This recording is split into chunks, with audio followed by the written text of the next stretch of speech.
मशागत करताना दिसत आहेत. काय सांगाल, कशा पद्धतीने दावेदारी करते काँग्रेस आणि परळीच्या जागेसंदर्भात काय तयारी आहे तुमची, काय सांगाल? परळी विधानसभेमध्ये 100% परिवर्तन होणार आहे आणि ते परिवर्तन होत असताना मी त्याचा प्रमुख मी त्या मैदानातला एक प्रमुख महाविकास आघाडीचा दावेदार आहे. या ठिकाणी मी सुद्धा प्रत्येक गाव रोज 5-6 गावं करून प्रत्येक माणसापर्यंत आम्ही पोहोचण्याचा पूर्ण प्रयत्न करत आहोत.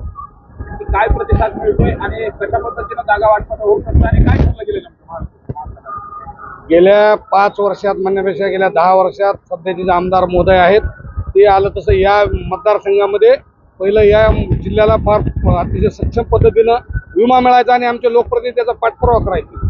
2019 पासून या मतदारसंघामध्ये कुठलीही आर्थिक विमा मिळत नाही. 2020ला आम्हाला 13,000 रुपये हेक्टर प्रमाणे विमा मंजूर झाला, तर त्यातला 1ही रुपया बीड जिल्ह्याला मिळत नाही. जो धाराशिवला मिळाला, लातूरला मिळाला, इकडे परभणीला मिळाला, बीडला का मिळत नाही? म्हणजे सध्याचे जे कृषी मंत्री आहेत हे कुठल्याही कामात फक्त ती एकट्यापुरतं पाहतात. त्यांची हुकुमशाही या मतदारसंघात कुठलंही सगळं अराजकताचं राज्य झालंय. कुठलंही कायद्याचं राज्य नाही, ते फक्त अराजकतानं राज्य करत असल्यामुळं या ठिकाणी इथला मतदार 100% परिवर्तन करणार आहे. नेमके कुठले मुद्दे घेऊन तुम्ही लोक? सर्वसामान्य माणसाचे असंख्य प्रश्न आहेत, कुठलाच प्रश्न सुटलेला नाही. साखर कारखान्याचे प्रश्न आहेत.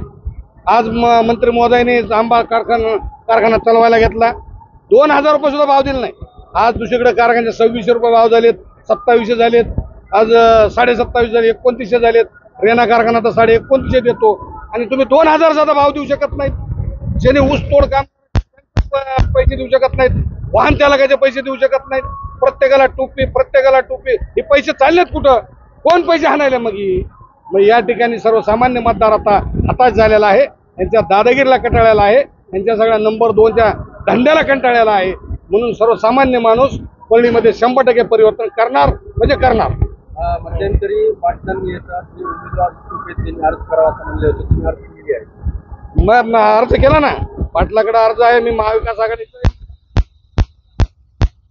फील्डवर काम करणारी माणसं आहोत. मी शिक्षण सभापती म्हणून किंवा इथं मी पहिला जिल्हा परिषदचा इथं परळी मतदारसंघातून सदस्य झालोय, शिक्षण सभापती झालो, मार्केट कमिटीला पंचायत समितीला आलो, पंचायत समितीचा उपसभापती होतो.